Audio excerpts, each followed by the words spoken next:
Ang waterfalls na ito ang pinakalas na tinatalunan namin. Malakas yung tubig tsaka blurry.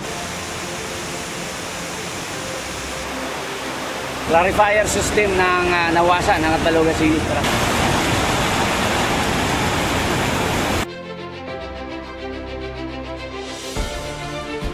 So itong Central Cave, actually dry cave lang ito. Pero ang maasahan nyo sa loob ng cave kasi naiiba nito, crystal na sa loob ng cave. So kahit saan kalaming nandito sa loob ng kuweba ng Central Cave, puro siya mga formations, stalactites, stalagmite, at saka yung mga formation niya doon kumikinang. Para siyang crystal, pag inilawan mo siya, para siyang ice. Crystal, kaya mga nandito sa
Kilala ang Catbalogan bilang capital city ng Western Samar. Ito ang sentro ng pamahalaan, kalakalan at edukasyon sa probinsya. Maraming tao mula sa mga karatig bayan ang pumupunta dito para sa serbisyo, pag-aaral at hanap buhay.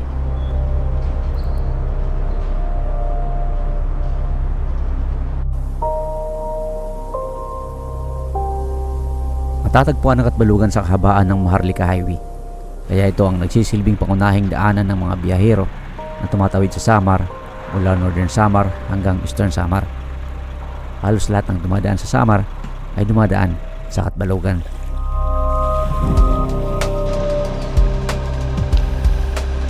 Isa rin ang Catbalogan sa mga kilalang tagapagluwas ng presko at dekalidad na isda papunta sa iba't ibang bayan ng Eastern Visayas. Isa itong coastal city na nakaharap sa malawak na Maqueda Bay. At ang kabila naman ay puro kabundukan na yumayakap sa buong syudad.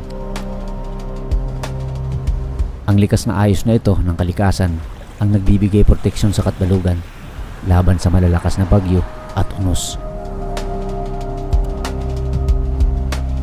Dahil dito, tinawag ang Catbalogan na the place of refuge.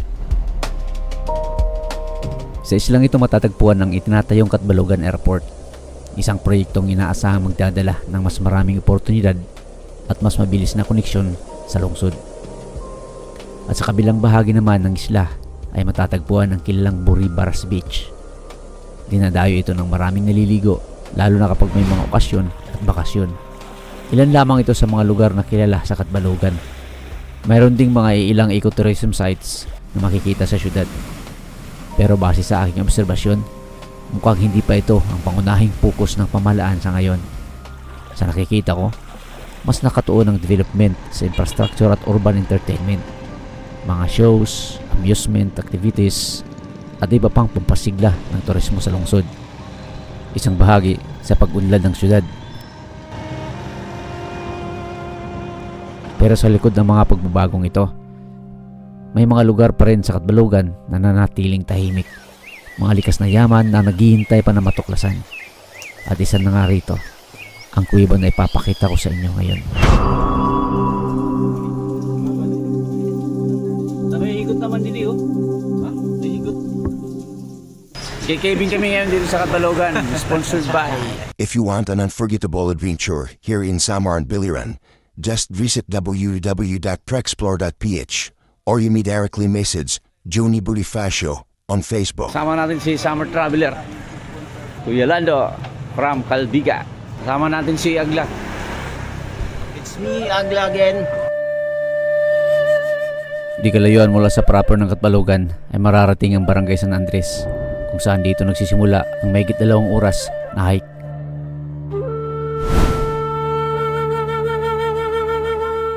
Ito na pare yung pinakadulo ng kalsada na ginagawa dito sa San Andres, Balogan, Samar. Palagay ko, ito yung i-connect sa ibang mga barangay dito sa Balogan. Maaring ito ay diretsuhin papunta ng Kanlubo, Tuturingon, Gusipan, papunta doon sa may barangay Kagutian.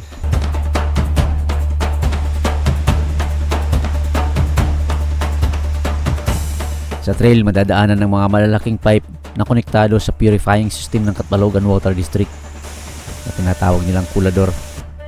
Dito nang gagaling ang malinis na tubig na nagsusupply sa malaking bahagi ng buong syudad ng Catbalogan.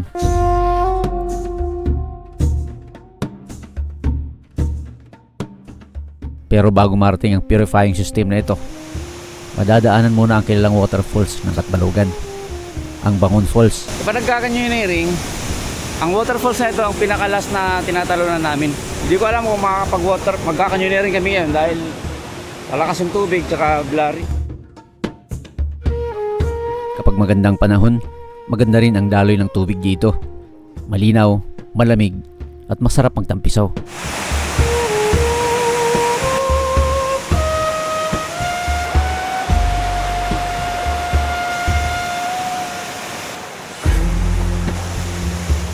Sa loob ng mahigit 2 oras sa paglalakad, ilang bisis kaming tumuwid sa mga ilog at sapa.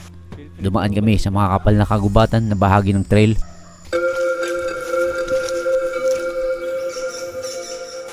Ininom na tapos may nakita akong karabaw doon. Namumusay ka naman. Ang good news, haranin na kita.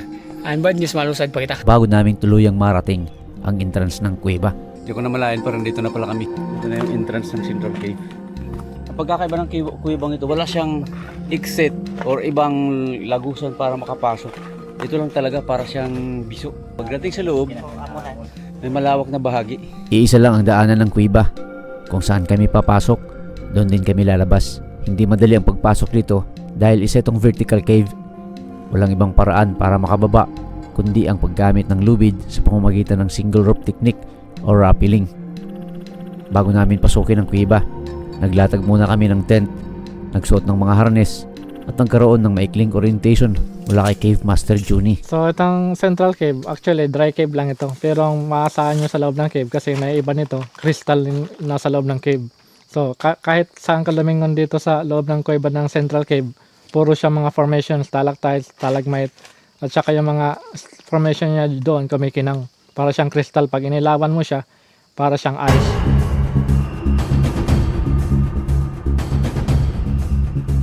Katulad ng ibang mga kuweba sa bahagi ng Samar, nadiskubre ang kuwebang ito ng mga local bird nest hunters. Pero dahil isa itong vertical cave, hindi nila ito nagawang pasukin. Nabalitaan ni Cave Master Juni ang tungkol sa kuwebang ito, kaya nagsagawa sila ng exploration noong taong 2013 kasama si Sir Labtik ng Borongan City. At nagulat sila sa kanilang nadiskubre.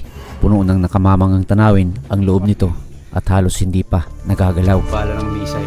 Sa loob na.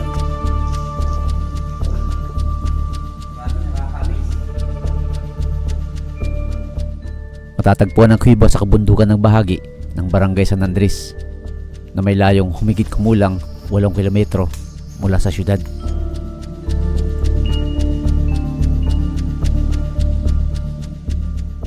Bawal hawakan yung mga white formation, bawal doon yung saan ka lang maglalakad kasi meron na kaming na-establish na trail doon. Bawal din magkuha ng mga basura kasi kung anong dalhin natin doon, dapat dalhin natin pabalik. Tapos yung smoking din, bawal din sa loob ng cave. Mga 18 meters ang lalim ng entrance ng kuweba at one at a time lang ang pwedeng pumasok. Hindi na bago sa akin ang mag-rappel, kaya ako na ang unang bumaba.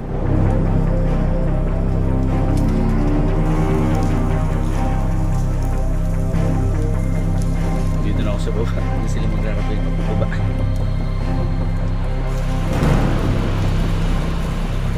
Go.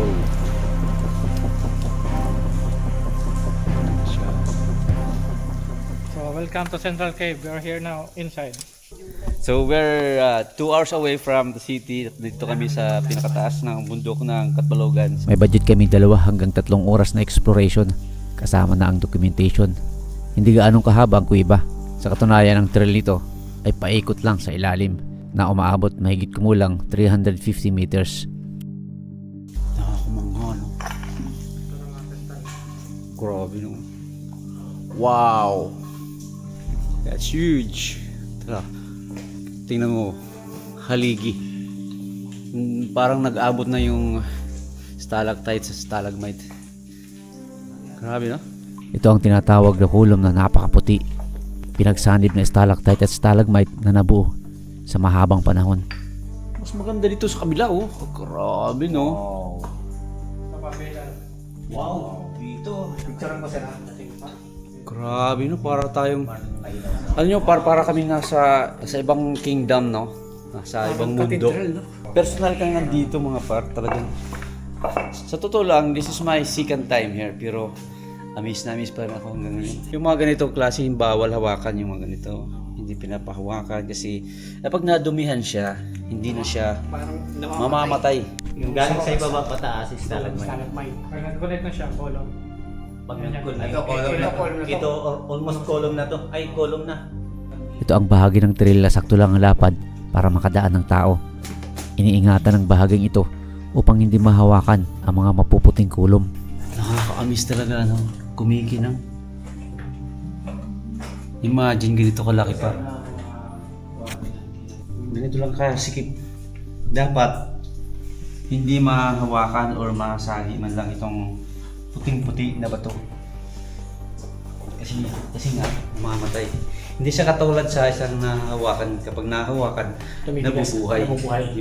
Grabe, no? Amazing! Ang ganda ng photography dito sa loob ng kuweba, para may ilaw sa loob. Ang ganda ng ilaw.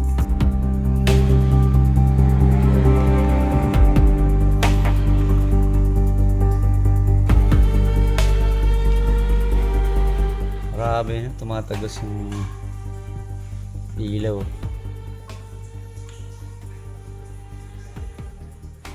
Grabe, parang yellow or parang asin or grabe. Tapos kumikinang pa. Mais na pa. Ito naman ang tinatawag nilang bacon. Isang uri din ng formation ng bato sa ilalim ng kuweba. Grabing kuwibang ito, par. Punong-puno ng mga puting bato, crystals, at nakakatuwa. Meron pa tayo dito sa Catbalogan City, mga par. Hindi ko ma-explain. Pero ito naman yung tinatawag na Twin Tower dito sa loob ng Central Cave. Grabe. Ang ceiling, oh. Parang may design na may mga chandelier. Ito naman daw yung tinatawag nilang cortina. Cortina na puro... Ano ba tawag dyan? Bluestone? Lapad, oh. Ay, ang dami. Ito pa, oh. Parang castle. Ito nga, oh. Laki. Pat, tingnan nyo kung gaano kalaki. Ito ako. Hindi siya. At ang taas. Hanggang sa ceiling. Grabe, nakaka-amaze. Grabe. Tapos dito sa baba naman, may mga nagbagsakan na. May nagbagsakan. Galing sa taas. Ay, ang ganda! Sa taas, oh! Para kaming nasa kwarto ng hari.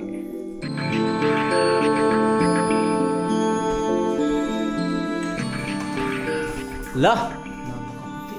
Ang puti. Puti-puti. Parang nag-died siya, no? Died. Wow.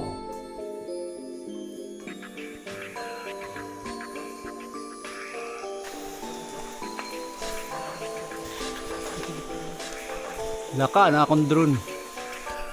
May sinkhole dito sa loob. Palalaro mo yan? Uda.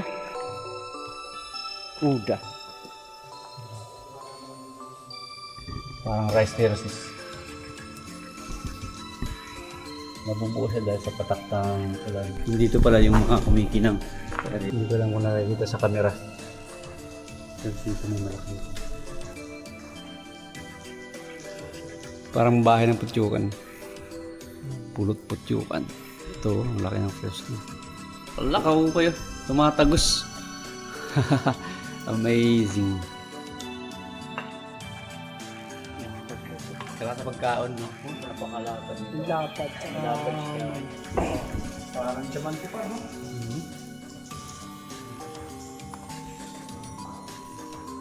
Sulit yung pagod mo sa paglalakad mo. Simula Barangay San Andres hanggang papunta dito. Super recommendable guys. Napakaganda ng Central Cave dito sa Catbalogan City. Hindi ko akalain or di mo rin akalain na mayroon pa tayo dito sa Catbalogan, malapit lang sa atin. Dito rin makikita yung pinakamalaking kuweba sa buong Pilipinas dito sa Samar. Pero matatagpuan siya sa Calbiga, Samar.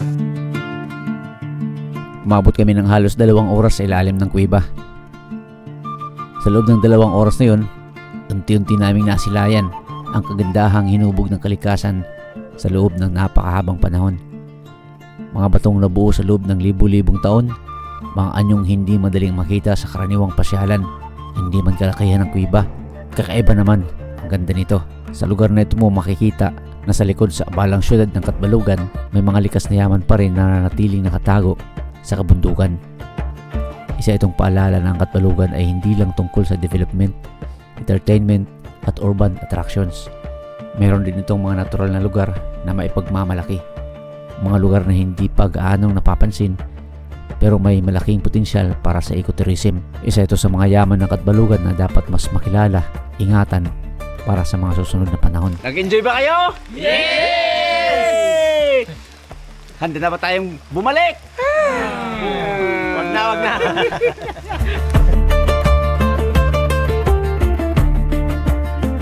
Muli, ako si Kuya Nolds ng Lifeprint TV. Hanggang sa mga susunod nating adventure, patuloy nating tutuklasin ang ganda ng Pilipinas. Una, tanan, I would like to say thanks sa ating mga famous vlogger in Samar, Lifeprint TV, Samar Traveler, and Agla for coming Central Cave. So congratulations, you made it. So if you are interested to visit Central Cave, just contact Explore the Adventure. So you can check my website www.explore.ph. So see you caving in Samar. Napaka-unforgettable yung makasama tayo dito. First caving ko sa medyo, hindi naman, yung mga napasokan ko ng cave dati, more on sa entrance lang. Pero ito, parang halos na-explore talaga namin. Salamat kay Sir Johnny. Ito yung pangatlo kong caving. Pero tapos ito yung pinaka the best kasi as in totally naikot talaga yung buong cave. Maraming magaganda sa loob. Maganda. Thank you kay Sir Johnny sa Trek Explorer. Nung nagsisimula pa lang ako sa outdoor, pero magkilala na kami kay Johnny, na-invite niya ako na mag-explore. Actually, yung bahaging ito na-explore namin noon. Nasa video yan dito sa YouTube channel ng Lifeprint TV. Mga 2020 and 2000 hanggang sa 2023, di ba? Magkasama kami palagi na ma-explore dito sa Calbiga, napuntahan ko na sa Pinipisakan, sa masasabi ko talaga kay Kuya Johnny, mga ilang taon kami nagkasama, mapapagkatiwalaan, sulit ba talaga kasi kompleto siya ng gamit, tapos maraming experience. Pagdating sa kuweba talaga, malilito ka talaga, pero pagkasama ko si Kuya Johnny, kabisado talaga yung kuweba. So kung gusto niyo ng adventure sa ilalim ng lupa, dito kayo sa Western Samar, kontakin niyo si Kuya Johnny Bonifacio sa www.trekexplore.ph, kaya sa Facebook, Johnny Bonifacio.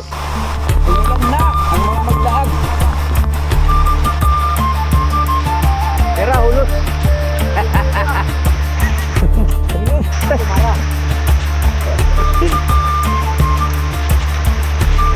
Parinera magdara raincoat kay nasing manera nga magkakanyoniring. Oo, siyempre may drone na. May maulos. Okay ka kay waterproof.